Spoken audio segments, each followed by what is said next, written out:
Reka nongere kuguha ikaze ku makuru mashya Pulisi. Ni nyuma y'amakuru yavugaga ko abasesenguzi iki?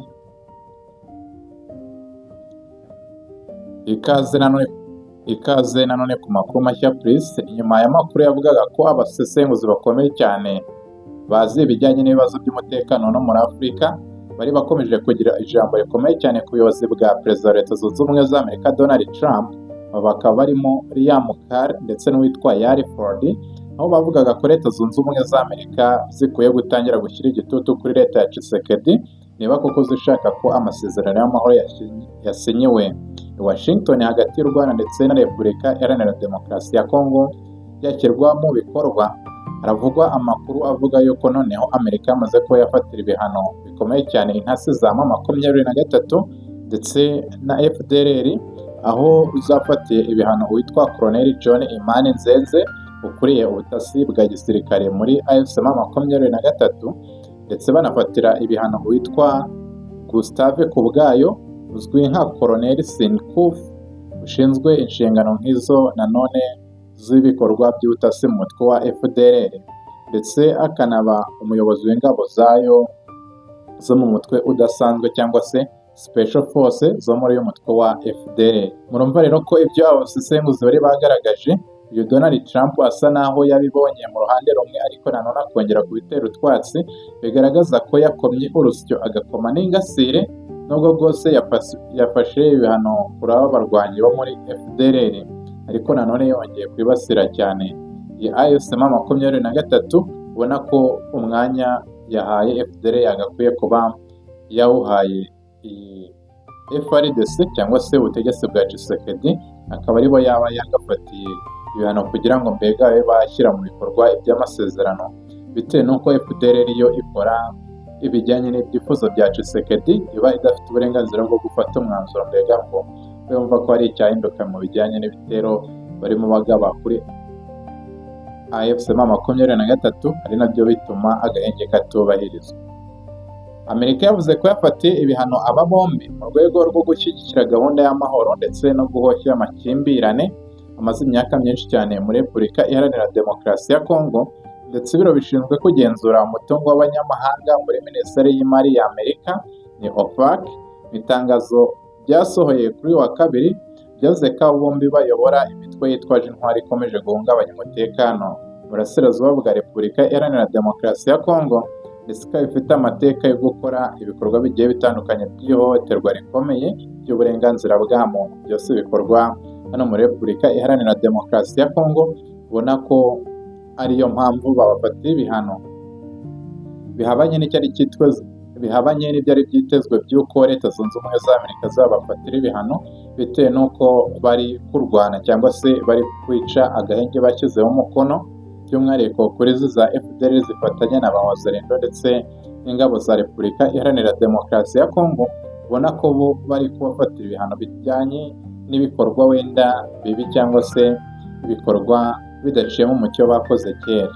Umunyamabanga wa Minisiteri y'Imari ya Amerika yitwa Scott Bessent yavuze ko ubuyobozi bwa Perezida Donald Trump bwiyemeje gushakira umuti ikibazo cy'intambara cy'umurasirazuba bwa Repubulika Iharanira Demokarasi ya Kongo, akaba ari nayo mpamvu bwafashe biriya bihano. Mu magambo ye yagize ati, imitwe yitwaje intwari ikomeze guteza urugomo iri kurushaho gukaza ibibazo by'ubutabazi bwihutirwa no kubangamira inyungu za Amerika muri aka karere k'ibiyaga bigari. Ibi bihano bikaba bigamije gushyigikira amahoro no guhagarika kumeneka kw'amaraso. Amerika kandi yongeye gusaba impande zirebwa n'aya makimbirane kubahiriza amasezerano y'amahoro yasinyiwe i Washington ku wa 4 Ukuboza umwaka w'2025, ubwo akaba ari amwe yashyizweho umukono n'u Rwanda ndetse na Repubulika Iharanira Demokarasi ya Kongo. Muri iryo tangazo Washington yavuze ko yiteze ko Repubulika Iharanira Demokarasi ya Kongo igomba gusenya umutwe wa FDLR ndetse n'indi mitwe bifatanya, mu gihe u Rwanda rwo rwasabwe gukora ingabo zarwo n'ibikoresho bya gisirikare muri Repubulika Iharanira Demokarasi ya Kongo, ndetse rukanareka gufasha iri huriro rya AFC M23. FDLR ikaba yarashinzwe mu mwaka w'2000 n'abahoze mu ngabo za leta y'u Rwanda n'imitwe y'abahezanguni yahungiye muri Repubulika Iharanira Demokarasi ya Kongo nyuma yo gukora Jenoside yakorewe Abatutsi mu Rwanda mu 1994. Amerika ivuga ko uyu mutwe wakoze ibikorwa byinshi by'ihohoterwa birimo ubwicanyi, gushora abana mu mirwano ndetse no gufata ku ngufu no gushimuta abaturage mu bice bigiye bitandukanye by'umwihariko hano mu burasirazuba. Ndetse ku ruhande rwa M23 Amerika ikaba yavuze ko ari umutwe uyobowe kandi ushyigikiwe n'u Rwanda, ukaba ugenzura ibice byinshi byo mu ntara ya Kivu y'Amajyaruguru ndetse na Kivu y'Amajyepfo muri iki gihugu cya Congo. Washington yibukije ko M23 yafashe imijyi ya Goma na Bukavu mu ntangiriro z'umwaka ushize wa 2025, ndetse ko ibikorwa byayo byateje impfu z'abaturage benshi no kuva mu byabo kw'abaturage.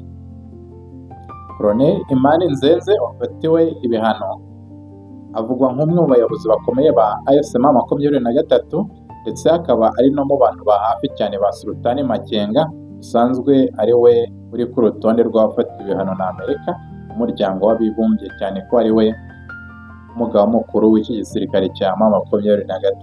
Ibihano kandi bisobanura ko imitungo yose y'aba bantu iri muri Amerika cyangwa se igenzurwa n'Abanyamerika ifatirwa, kandi ko bibujijwe kugirana nabo ubucuruzi cyangwa n'imikoranire yose y'imari, mbega yatuma babona amafaranga. Ubikoze wese akaba ahita ashyirwa mu bihano n'iyi Leta Zunze Ubumwe za Amerika. Amerika yavuze ko intego y'ibihano atari uguhana gusa, ahubwo ivuga ko ari no guhindura imyitwarire y'abafatiwe no gushyigikira. Amerika yavuze ko intego y'ibihano atari uguhana gusa, ahubwo ari uguhindura imyitwarire y'ababifatiwe ndetse no gushyigikira inzira y'amahoro n'umutekano muri aka karere k'ibiyaga bigari. Ubona ko bisa naho bitagifite gahunda cyane, bitewe n'uko inshuro zose Amerika yagiye ifata ibihano, yaba ku ruhande rw'u Rwanda cyangwa se ku ruhande rwa AFC M23, ubona ko nta mahoro byigeze bigarura muri iyi ntambara bahanganyemo na leta y'igihugu cyabo. Ubona ko ibihano bisa naho bidafite gahunda cyangwa se bidafite umusaruro bitanga ku kuba amahoro yakongera kugaruka hano muri Repubulika Iharanira Demokarasi ya Congo. Kanda subscribe twongere gusubira mu kanya.